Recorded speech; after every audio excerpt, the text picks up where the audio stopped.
Assalamualaikum warahmatullahi wabarakatuh. Perkenalkan saya Hero Deserdika dengan NIM 187241032. Oke, jadi di sini saya akan review sebuah artikel ya berjudul Prediction and Clustering of Bank Customer on Churn Based on XGBoost and Cummins. Oke, langsung saja. Oke, jadi sebagai pendahuluan, ya, di dunia perbankan saat ini menjaga nasabah lama jauh lebih penting dan lebih murah daripada terus-menerus mencari nasabah baru. Nah, masalahnya banyak dari nasabah yang mulai berhenti menggunakan layanan bank. Ya, ini yang disebut dengan churn. Nah, oleh karena itu si dari bank perlu cara buat menebak kira-kira nasabah mana yang bakal berhenti atau churn gitu ya. Nah, disinilah penelitian ini berperan. Ya. Jadi di sini menggunakan machine learning untuk melakukan dua hal. Yang pertama ada XGBoost sebagai algoritma buat menebak mana nasabah yang bakal churn atau enggak. Nah, terus yang kedua itu ada Cummins buat mengcluster atau mengelompokkan nasabah yang churn itu menjadi beberapa kelompok.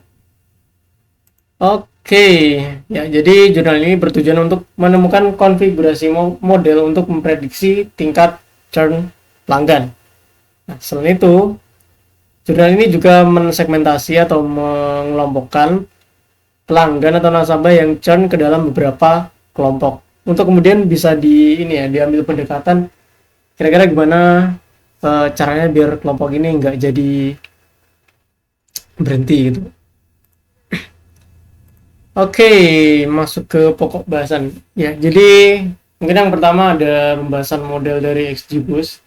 Jadi XGBoost sendiri adalah salah satu model algoritma ensemble atau gabungan yang mengubah model lemah menjadi model kuat melalui penambahan pohon keputusan secara sekuensial. Yang untuk prediksi akhirnya nanti didapat dari jumlah total bobot di setiap leaf node di seluruh pohon yang dihasilkan atau decision tree-nya ya.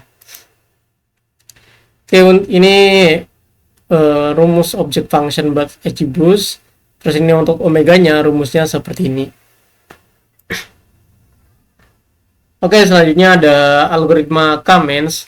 Ya, ini adalah salah satu bentuk algoritma unsupervised learning di mana ya fungsinya basically buat ngelompokin data yang nggak ada labelnya gitu ya.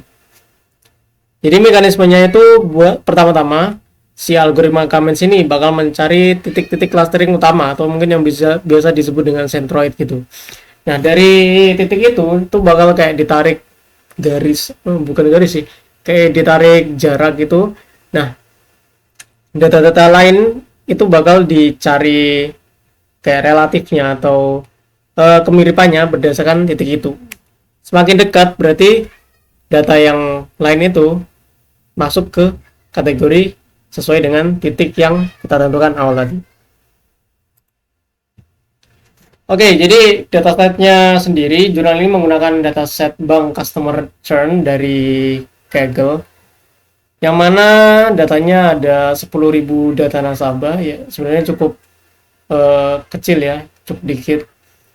Terus juga ada 14 kolom fitur, yang isinya ada variabel kategorikal dan juga ada variabel numerik. Nah, untuk variabel labelnya atau targetnya, itu adalah exit yang isinya 0 atau 1. Nah, exit ini ya seperti namanya itu nasabah yang berhenti atau yang enggak.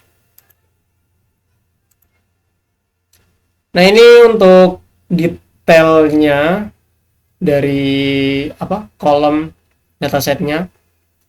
Yang pertama ada customer ID, ada surname ini buat identitas ya. Terus ada credit score, ada geografi, ada gender, ada age, ada tenure, balance, number of product, credit card, is active member, estimated salary, dan yang terakhir ada targetnya atau labelnya, yaitu exit. Oke, ini tabel sampel ini ya, sampel dari data set bank churn ini yang udah dinormalisasi menggunakan D-score standardization. Di sini mulai ada credit score. Kenapa customer ID sama surname nggak dimasukin ya? Karena kurang ini ya, kurang important atau kurang relevan dengan pempredik buat ngeprediksi ininya. Ya, ini adalah bentuk sampel kode yang udah dinormalisasi. Oke, buat konfigurasi modelnya di jurnal ini menggunakan beberapa ini ya, parameter buat XGBoost-nya. Yang pertama untuk number of tree-nya itu ada 160, kemudian minimum leaf node sample width sum-nya 1, maximum depth of tree-nya 100, minimum loss function drop value required for node splitting itu dikasih 0, L2 regulation term itu 1, L1 regulation termnya 0,2, dan yang terakhir learning rate-nya 0,1. Dengan evaluation matrix itu ada precision, recall, event score, sama accuracy. Ya, ini standar lah ya. Nah, untuk konfigurasi comments-nya di sini udah ini ya, kayak di 3-4 elbow, visualisasi elbow-nya. Ya, di sini didapat buat jumlah comments-nya itu sejumlah 5 dengan skor sekian. Oke, untuk hasil permodelan dari XGBoost-nya sendiri, oke, yang pertama kita lihat buat precision-nya itu untuk ini ya, bagian atasnya total ada 0,83, recall-nya ada 0,84, event score-nya 0,84, dan yang terakhir ada akurasinya 83,65%. Ya, ini cukup ya standar lah. Kemudian di bagian kategorinya, yang pertama untuk nasabah yang tetap di bank, intinya yang nggak churn, itu si modelnya bisa memprediksi dengan precision 0,89, recall 0,9, dan event score 0,9.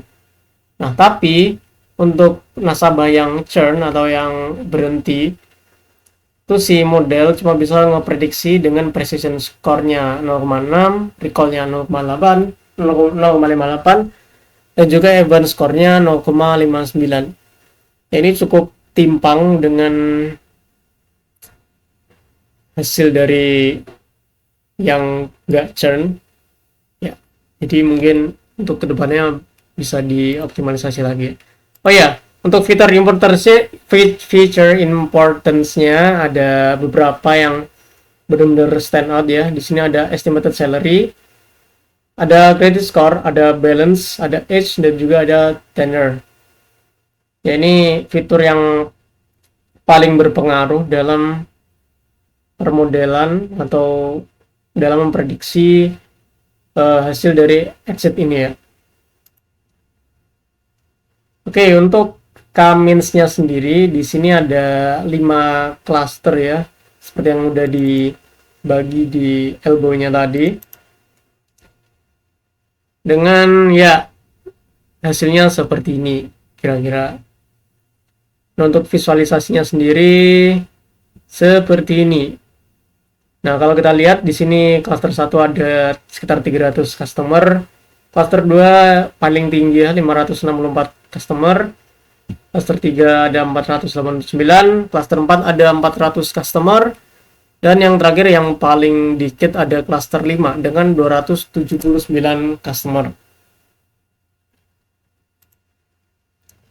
Oke, kesimpulannya ya seperti yang sudah dijelaskan tadi ya, penelitian ini mengintegrasikan algoritma XGBoost untuk memprediksi resiko churn nasabah dan comments untuk mengelompokkan nasabah yang berhenti ke dalam 5 kategori. Nah, Tapi seperti yang udah diperlihatkan tadi ya, di bagian bagian ini si modelnya itu masih kurang banget buat ngeprediksi nasabah yang bener-bener churn gitu loh. Jadi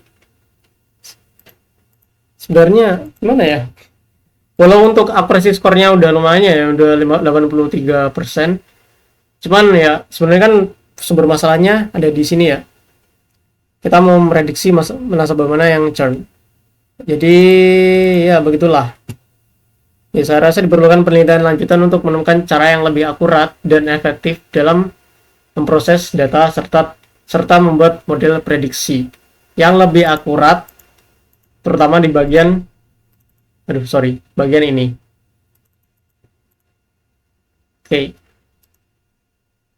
Oke, sekian saja presentasi dari saya. Apabila ada salah kata atau perbuatan, saya mohon maaf. Terima kasih. Wassalamualaikum warahmatullahi wabarakatuh.